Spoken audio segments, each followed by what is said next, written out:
iya kehidupane wis cara kota kehidupane wis cara metropolis tur akeh kos-kos kan merga kene iki daerahe ya kuwi universitas mula akeh para mahasiswa mahasiswi sing janjane rata-rata di lainnya mbulusan kuwi racake wong-wongane wis modern banjur ninggalake seni tradisi ninggalake adat lan uga budaya kaya merti dusun iya ning nyatane piyai mbulusan beda nduk nadyanto suasanane perkotaan namun jiwanya tetep jiwa orang Jawa sing ngerti katro jati dirine nggunakake rasa panunggal lan tetunggalan guyub rukun gotong royong samar sinamadan daya dinayan mula raneh ramoka pendak taun mesti nganakake syukuran ya kuwi merti dusun ki endah banget apik banget kaya mengkene walaupun zaman sudah berkembang walaupun suasana sudah berbeda namun warga masyarakat Mbulusan tetap ya kuwi memegang teguh jati diri wujude tradisi budaya sing sebagai adat sing nyatane memperkaya ya kuwi Nusantara mula kang mangkono tepuk tangan yang meriah untuk warga ing Mbulusan yang tercinta iya ngono ya mak ngono kaya mengkono kuwi ngaturake panuwun karo Bu Lurah Bu Rukayah SE sing kepareng mangestoni wiwit sore ugi dumateng Pak Camat Bapak Kapolsek dan Ramil ugi jajaranipun boten kata lumpen dumateng sang ketua panitia sinten siapa lagi kalau bukan Bapak Suradi sing pancen panjenengane iki piyai sing semangate sangat luar biasa iya to semangate sangat hebat mula nadyanto wingi-wingi wis berproses le menyiapkan ya kuwi adicara piye carane sak becik-becike piye carane ditata kanthi sak apik-apike nganti sarirane nandang gerah walaupun sakit namun tidak menutup semangatnya Bapak Suradi untuk ya kuwi mempersembahkan yang terbaik untuk warga masyarakat Mbulusan iya kaya ngono kuwi ya Pak mila ngaturke panuwun karo Pak Suradi mboten kata lumpen ngaturke panuwun dumateng segenap panitia Pak Supriyanto Pak Agus lan ugi LPMK Bapak Rusdi ya mboten kata lumpen dumateng para sesepuh adisepuh para kiai alim ulama nyuwun panjurung pangestu pandonga ya Mak lah ngene lho Nduk sing jenenge sedekah bumi utawa merti dusun kuwi kaya sing ndaturake ngarep mau mujudake adat utawa tradisi sing ditindakake dening wong Jawa sing lumadi wiwit jaman kuno makuna ya sing intisarine ya kuwi para warga masyarakat Mbulusan ngaturake syukur marang Gusti ingkang akarya jagat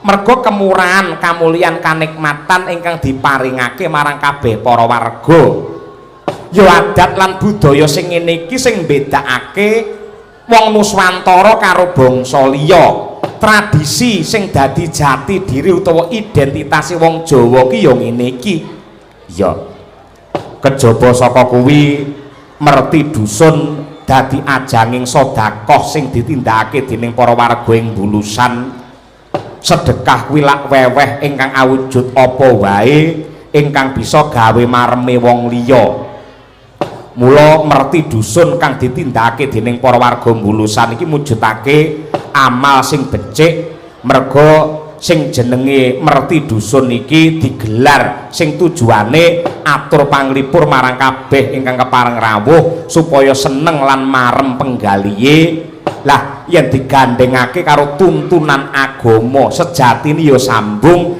walaupun tidak secara langsung bener merga tujuane wong merti dusun kuwi yektine ana telu apa wae Mak ingkang sepisan ya kuwi syukuran angka loro sedekawan dene ingkang angka telu ajanging silaturahim sing nyatane telune mau diperintahake dening agama lah iki dadi bukti lamun to yektine antarane agama lan budaya kuwi tetep mlaku bebarengan agama ki sikil tengen ewadene budaya ki sikil kiwa bisane mlaku ya kudu gayung sambut gentenan ngiwonengen iya padha karo ril sepur kae Nduk agama ki ril sing tengen ewadene budaya kiril sing kiwa wiwit saka Surabaya tekan Jakarta sejajar terus ora bentik ora congkrah kok nganti rile kuwi pisah rile kuwi bentik tan wurunga gerbong sepuri roboh yen nganti gerbonge roboh sing kapitunan sing rugi dudu sapa-sapa ya kabeh para warga masyarakat sedaya kaya ngono kuwi mula para sepuh wis kepareng-paring dawuh urip sing becik kuwi aja nganti ninggalake tembung ibu ki apa ibu kuwi ya kuwi iman budaya karo ulah raga telung perkara kudu kecakup supaya menungso pinaringan kesehatan lahir batin kaya ngono kuwi tegese seimbang ya Mak kaya ngono kuwi nah mula sak gaduhe nalar sak kadaring lampah iki sasi apit yen apitan kaya ngene iki ning Laladan Semarang ibu kota utawa kabupaten iki wayang maindit iya bener wong ning Bulusan dhewe kene ya wayangan dhewe wingi ning Ngembak ya wayangan dhewe mbuktekake lamun to piyai kene pancen menjadi salah satu promotor lestarinya budaya Indonesia tepuk tangan untuk piyai Bulusan sedaya wah ya Mak ya ngono mula didongakake ya Mak semangate para warga masyarakat Bulusan muga-muga wiwit wayangan ing bengi iki nganti tekan kukuting jaman sedaya para warga masyarakat tansah pinaringan murah rejeki ingkang melimpah ruah kebak ing reh barokah amin tansah pinaringan ya kuwi wujude kanugrahan saka Gusti ingkang nyipta jagat pinaringan hidayah lan ugi tinebehna saking suker sakit tinebehna saking sambe kala mboten wonten aral yang melintang wontenipun namung guyub rukun samat sinamadan daya dinayan satemah sedaya para warga masyarakat Bulusan pinaringan tentrem lahir batin keselamatan donya prapteng akhir putra putrine kabeh dadi bocah sing soleh lan uga solehah Allahumma saurunge nembang matura dhisik Bu Kesi makili karo kanca-kanca madangkara sedaya sing intisarine ngaturake panuwun marang para panitia ing Bulusan yang tercinta monggo Bu sugeng dalu assalamualaikum warahmatullahi wabarakatuh alhamdulillah wa syukurillah Bapak Ibu sedaya kula minangka wakilipun kanca-kanca pengrawit Madangkara lan ugi Waranggana ngaturaken panuwun ingkang tanpa upami Bapak Ibu dalu niki kula sak kanca lan bojo kula Mas Cahya Kuntadi tasik panjenengan percaya nglipur wonten ing warga ageng Bulusan mriki ing acara bersih desa nggih Pak Dalang nggih utawi merti dusun nggih nderek ndedonga mugi-mugi sak sampunipun adicara dalu niki warga desa Tembalang tansah Bulusan tansah pinaringan katentreman lahir batin murah rezekinipun ingkang dados pegawai negeri mugi-mugi enggal mundak pangkatipun mundak gajinipun tukinipun enggal mandhap ingkang dados pengusaha bakul-bakul mugi-mugi bakulanipun laris batine kathah ingkang dados petani mugi-mugi tanemanipun panene kathah melimpah ingkang dados tukang tambal ban mugi-mugi kathah ban meledos iya dongane apik pamane nek ban meledos sing meledos dudu bane wong Bulusan ya ngono kuwi terima kasih aturna Bu Kesi komplit sak bawanipun melati rinunce nah mangga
Monggo sak langgamipun katur dumateng Bapak S Nandar dan seluruh panitia. Mugi-mugi saged kinarya jampining saya. Ya, pancen iki tembange iki melati rinunce iki apik temenanan kok nok mirasa. Ya, dasare sing nembang ya Bu Kesi. Walah temenanan. Aku ki nadyanto nun sewu wis kulino kumpul bendina ki angger krungu suarane Bu Kesi iki rumangsaku saya tambah umur kok malah saya bening, saya apik, saya antep, saya ungkul. Ya to. Kaya ngono. Dasare piyayine iki malah saya tambah umur malah saya tambah enom ya, Pak. Kaya ngono kuwi. Ing atase duwe bojo sing suarane apik, dadi dosen, tur ya wonge ayu, dedeke ya wis pas kaya ngono kuwi. Ewadene nganti sing lanang iki aneh-aneh kok sing lanang iki neko-neko. Tegese sing lanang iki goblok kuwi. Ha iya to. Ngono kuwi. Tenan-tenan. Ning aku sok ya goblok barang kok, Nduk. Ha iya to. Wong iki jenenge ora mesti ya. Biasane Bu Kesi ganti rasa bir, ayo bir. Aku sosok ngerti awakmu ning YouTube kaya pangkurno ae. Alah moh piye? Cublak suweng yo dados. Sik bir. Dalem. Sik, iki mau Sinom Parijata ugi dipun pundhut kalian Bapak Haji Subandi. Kanthi dawuh menika mugi-mugi Pak Dalang dan kru Madangkara pinaringan sehat selamat. Amin. Sembah nuwun. Ayo bir. Nah iki coba kaya apa? Iki ya waranggana sing lagi melejit naik daun iki. Kaya ngono. Piye mirsani kahanan guyub rukune warga masyarakat ing Bulusan piye bir? Nggih, kula remen sangat Pak Dalang. Kita di sini beberapa kali nggih Pak. Kula pun bolak-balik. Bolak-balik nggih Pak. Nggih panggone nggih sami penontonnya nggih sami sak menten iki, Kak. Pokoke setiap tahun niku pokoknya nanggap dalange Pak Yoyok penontonnya sak menten iki seneng sangat wis jelas Pak niki Pak. Nggih. Tahun ngarep nggih jenengan melih niki Pak. Kowe apa wakili panitia kok iso aku neh ora? Wis tak ramal kok Pak wisan Pak. Wah, kaya madeg dadi dukun. Pak Suradi piye mau sakwise gandrung karo Mbak Tutik? Lah napa melih Pak Suradi niku kali Mbak Tutik wis jelas gandrung Pak. Kok jelas gandrung? Ya mesti Pak, lah wong Mbak Tutik kaya ngono polahe kok Pak. Sapa sing ora gandrung? Pola iki pola apik apa pola elek? Pripun nggih Pak, nek diandani iki apik iki ya apik, nek diandani elek iki ya wis ora umure. Iya. Ning semangate sing kudu kok contoh. Ngono kuwi. Awakmu sok yen sak umur Mbak Tutik ngene umur 23 ngono ya kudu ngono kuwi. Masa Mbak Tutik 63 tahun, Pak. Kuwi asine. Mula rek maneh disemir asine apa ora disemiri putih Putih, kabeh Pak. asine. Heeh ngono kuwi. Tapi hebat loh Pak, 63 tahun tapi masih energik ya hebat. Iya. Ayo ngono wis menepos deh ya. Ayo nggih. Donga untuk warga masyarakat Bulusan pripun? Nggih, mugi-mugi panjenengan sedaya sehat nggih Pak Bu. Kathah rezekinipun. Jenengan nggih dongak-dongakne kula, mugi-mugi kula nggih ndang antuk jodoh nggih Pak Bu nggih. Wong ki yen suarane apik dadi waranggana dasare ayu kaya sampeyan ora perlu donga, cepet lek entuk jodoh sampeyan lek gelem lho kuwi. Lah randang eneki Pak, aku wis 24 tahun kok aku wis tak dadi perawan tua piye Pak? Hah? Ora apa-apa kan Luna Maya Rabi 41 tahun. Ayo. Ya aja to Pak, Pak masa 41 tahun rabi ya mesakne aku Pak, Pak. Nggih kuyo to. Muga-muga ya ndang entuk jodoh sing cocok karo idamamu, sing bener-bener setia dan mampu dan mau dengan terbuka menerima kaya apa to bojone sinden. Nah kaya ngono kuwi. Nggih. Gandeng kene iki kelurahane jenenge Bulusan. Bulusan. Nah, kowe lek sinden cerdas, sinden pinter ya to. Apakah penjabaran dari suku kata yang ada 3 Bulusan? Pak, Bu ki apa? Pak aku gak siap-siap loh Pak jenengane loh. Ngono kuwi diomongi sadurunge to Pak. Loh, saiki iki dituntut sing jenenge seniman seniwati kudu siap, tepat, akurat dan cepat. Aja mengandalkan setelan. Ya kudu bisa berpikir dengan jernih, dengan cepat ngono kuwi. Ya wis Pak. Bulusan. Bu niku saking tembung butuh Pak. Tegese masyarakat satu dan yang lain itu saling membutuhkan. Nek masyarakat satu dan lain saling membutuhkan, terciptalah kerukunan, kedamaian, gotong royong satu sama lain. Ndadekake warga Bulusan iku ayem tentrem, Pak. Wah iya, walaupun spontan yang luar biasa. Tepuk tangan untuk kita para lenggah. Jos, ya ngono kuwi kuduan. Lu Lu niku tegese lugas, Pak. Lugas niku berarti perangkat desa, bukades gitu, Pak. Bulurah. Bulurah niku lugas, jujur, adil terhadap masyarakat. Mula dipilih masyarakat Bulusan. Nggih, bener. Terakhir San. Santi Mulya Musur. Santai. Santai tegese penonton ten mriki mirsani pagelaran payek niku dengan santai. Santai niku artinya seneng bungah atine nggih to, Pak. Mirsani pagelaran wayang kulit ingkang isine tontonan lan tuntunan. Bulusan kuwi kecamatane Tembalang. Wah, kudu iso ora. Ya, kowe nganti elek tak kepruk kowe ora ngisi-ngisini. Teman. Temok karo dikebuk aja ngono kuwi ora. Dikebuk. Aslinya teman. Teman niku artinya perangkat dari kelurahan dan warga niku menjadi teman, menjadi keluarga. Tegese mboten enten sing dibeda-bedake, semua rata adil ngoten, Pak. Top, Marco top. Ba. Ya tunggalin temau bagi ayo. Bahagia, semoga setelah ditanggapke wayang Pak Dalang Cahyaku tadi mugi-mugi warga sedaya Bulusan mriki bahagia, sehat sentosa, ayem tentrem nggih Pak Bu nggih? Nggih. Iya. Keri dhewe lang. Apa Pak? Lang. Aduh, lang nyopo Pak?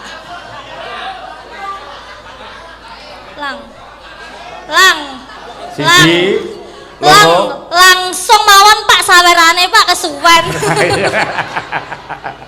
Apik, ya ngono kuwi. Sing jenis sinden saiki ora mung pinter nembang nih ya kudu cerdas, kreatif, bisa berinteraksi dengan para penonton kaya sampean ngono kuwi Bir. Jos ngono kuwi. Wani ora makili Bu Kesi Pangkur Semarangan. Nyawer ya Pak tapi. Nyawer gampang. Malah iki kabeh peparing saka iki engko tak caosne jenengan kabeh. Tenan? Kok panitia iki lho. Coba sik aku tak maca surate sik, Pak. Iya to.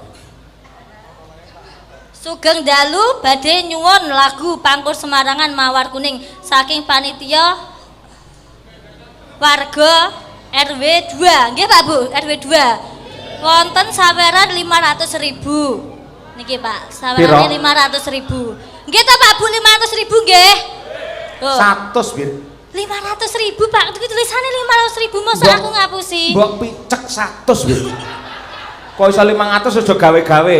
Lho Pak jenengan niku lho Pak niku lho warga RW 2 500.000. Masa Allah ki merung tak senggol tak buka yo lagi ki anane yo 100. 500 Pak tulisannya 500. Kowe ngengkel 500. 500. Nun sewu dumateng masyarakat RW 2 gandeng niki mung 100 mang tambahi 400 Pak niki Pak. Ayo. Wong kene entuk ger semono ngarani 500 kuwi jane sinden apa mindring ora. Tiwas jenengan cetil tulisannya 500.000 diwehi 100. Ya ora, karingko kualitas suarane piye sik mergo Pangkur Semarangan iki angel. Ngono kuwi. Engko lek pancen lekmu nembang Pangkur Semarangan apik tenan, tunai 500.000 nggih sampean. Tenan ya, Pak? Ya ning ya gajimu sesuk-esuk tak potong 500. Lho, ngono kuwi lho Pak Bu. Dalange pancen terkenal dalang cetil sak Indonesia ya Pak Cahyaku tadi. Ayo nek ora cetil ya ora iso gawe apa-apa aku ngawut ya ora. Ayo. Piye rumasamu? Jajal saya kaya apa? Pangkur Semarangan. Nggih. Ben enek regenerasi. Aja kok angger Pangkur Semarangan Bu Kesi terus aja nganti. Lho Pak, lek kula sudah dinobatkan menjadi Ratu Gubuk Asmara lho Pak. Lah sing nobatne awakmu dhewe kok enek ora ayo. Ayo, coba aku pengen nyimak, ganti simak arep yai kene, ayo. Oh, kowe ngono njaluk 100. Loh, margi to, Pak? Kowe ora tau anu to nyimak pangkur to. Karnan mardi siwi kowe kok margi lho. Oh, alah ora. Bola-bali sinden horor ora senengane. Goda-goda temau lho Pak Marai, Pak. Kok iso teteke gek buanter margi ngono ayo. Ngono karo begagah pisan ayo. Senengane. Baleni sik, ayo. Pak aja dipotong to Pak, Pak. Ora tak potong sing motong iki sapa ora. Iki lho penontonnya. Ayo. Meneng nong. Aja ngajari. Kancane ngelekne malah digetak piye to? Iya iya Pak, iya. Ora mardi, ora mardi. Mardi, wes. Ah iya, mardi kancil ngono lho ya. Ayo. Pak baleni neh ya, Pak. Ayo. Karenan. Iki spesialin nang kene iki. Pancen apik langsung lung 100 kok 500 ora. Lung tak kene kowe. Dikten ana ngapusi, Pak. Ah, luar biasa. 300.000. Ayo. Pancen ya sinden hasta brata tadi ya. Ayo. Urung rampung iki sing angel ngene iki kudu nirokne Bukesi. Ayo. Pak di live streaming lho, Pak. Lho nyapa to ora? Buktine ya sok melu sapa-sapa kok ya awakmu ya enek. Aja mancing netizen, Pak. Oh iya. Waduh, wedine karo netizen bae dhek ora. Sik, hop, iki tak cek sik iki semene iki. Sing apik dhewe sing entuk 100. Lah kok licet Pak, aku sing kata awal enggak. Basa licet ya apa? Kedirine gorene licet ora iki. Dicek sik saka sumbere sik Bukesi sik. Tak cek siji-siji selain Bukesi sing apik dhewe yang berhak menerima 100.000. Nah, wis ngono aturane gelem ya ngono, ora gelem ya wis. Ayo. Niki sing menilai penonton nggih. Ning Bukesi mboten sah delokne dinilai lho nggih. Sinden Jiro Lupat 5 niki mawon. Selanjutnya Nyobi Nduk Winong. Ayo kowe ponakane Bukesi, aja ngisin-ngisini. Lek nganti ra iso kaya ngono, tak ambung dhewe malah nggih. Ayo. Apa? Padane aku kutut kok piye tak ora. Ora entuki ponakanmu dhewe lho. Ayo. Aja iki ponakane ae dhewe, aja mbok jarake ngono. Ayo. Aku mah tak sunati lho sampean. Ponakan butuh-butuh ayo. Salahe dipepetne aku terus. Susu ya ingin aku ayo. Ayo nang, ayo nang, guyon nang, ayo nang. Ayo. Ayo. Ayo nang. Tangan. Nggih pijakan nilaine bir kita mah tak gawe 80 ngono ya, Bir ya. Nggih. Nggih pijakan. Niki pinten, Pak? Di atasnya apa di bawahnya? Winong niki. Hah? Atas apa bawah? Atas. 90. Setuju? Nggih, 90 wis kalah sik wis. Sik. Urung rampung aja mleleng sik, Nong. Iki urung badian iki, ora. Iki suarane iso vibrator, anu vibrasi ayo. Vibrasi. Ayo. Ayan. Nggih. Pinten, Pak? 100. Yo. Sing biji gen kono, kecroki ora. Ayo. Pinten, Pak? 95 berarti iki kalah we. Kalah we. Ayo, iki gugur iki loro iki. Selanjutnya Mbak Sundari, Mbak Lia. Ayo iki. Ya. Ayo, iki 95, 90, 80. Ayo. Ayo. Mbak Lia. Ah. 100. Sik ngene, 98 nggih. Wah ngengkel 100 sing lemu wae. Nggih, 98. Ha nggih, mergo iki ana sing luwih neh. Mbak Tuti, ayo iki. Ayo. Mbak Tuti. Ayo. Ayo, Tik. Ayo. Bawa kaya apa? Ayo. Sabar dulu nggih, sabar. Yang mau membeli nilai saya sabar dulu, sabar nggih. Sabar dulu. Untuk menanti pemenang itu mesti di belakang. Lakoni carry menangi. Tenang dulu, Bir. Aku sainganmu, tenang dulu. Wong dhewe sing ra tenang iki. Tenang dulu nih, tenang ya. Mas Dar. Jangan berlari, Mas Dar. Tadi sudah saya bayar rokok loh kamu. Ayo, Mas Dar. Ci, Rok, lu. Pak Nardi, berarti gandrung Pak Nardi, suaraku melorot. Nggih. Urung. Belum. Tenang dulu. Biasanya orang kose wong nek pinter ki ra ngetokne kepinterane. Tenang nggih.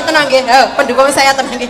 Aman Mas, aman. Ya, aman. Semua aman ya. Iya. Nilai tertinggi sih Mbak Lia lho ki mau. Ayo.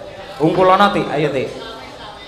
Ji, usah dinilai, sing nilai Sebentar, kopi Mbak. sebentar Pak, saya belum menyerah. Sebar. Oh iya wes. Pisan kas, bari Tenang, kidis tenang lho. dulu, tenang. Bari kidis kari pisan lho ya. Tenang. Ayo, kari pisan. Saya Ayo. jangan didiskualifikasi dulu.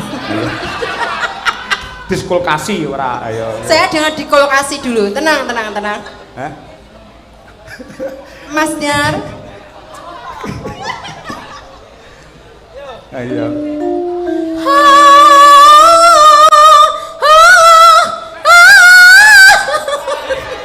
Wes, hop, wes nyerah. Wes. Sing biji aja penonton. Wes. Ayo mas tenang ya. Ayo, kaya ngono. Yang menilai bukan penonton namun dalang sendiri dan ini tidak bisa diganggu gugat. Nilai untuk Mbak Tuti adalah min 50.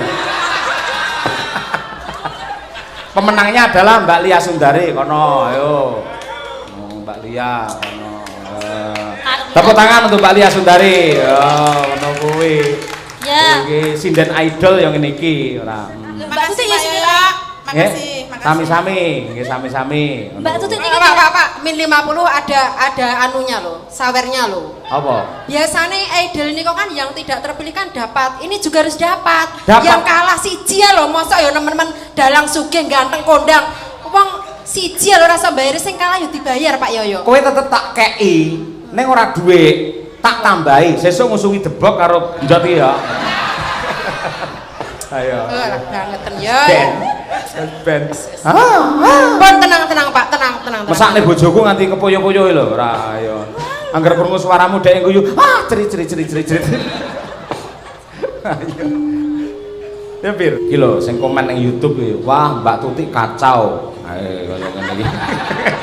Tenan aku ora nambah-nambahi asli iki. Iki lho atas nama Sujud Santoso, wah Mbak Tuti kacau. Wah. Tuti ngono nyinden iki lho Ti. Ayo. Terus iki sugih waras iki Mbak Tuti jian ngono karo sirahe mubeng terus. Ayo. Sebentar Pak Yoyo. Apa? Sebentar. Ini tadi ada yang komen. Piye? Katanya apa Mbak Tuti itu salah satu juara sinden idol gitu. Heeh. Idol gitu. Sebenarnya saya juga mau ikut Pak tahun depan. Syukur tadi. Iya. tahun iki wong sesuk Karena saat ini saya masih repot, nggak sempat daftar. repotnya apa sampean? Yo repot ngalor ngidul golek mangsa. Karo Mbak. Iya, amin. Ketularan ta Mbak. Piye ketularan? Ketularan sapa? Mbak Tuti. Lah ya ngono nular saiki ning kesenian apa-apa nular. Ora mau nggen swara, nggen cengkok, ngantuk iso nular tekan dalang ngono saiki. Ayo. Kangger sitake mripate abang sitake wah. Ayo. Agak ya ngono Pir, jos.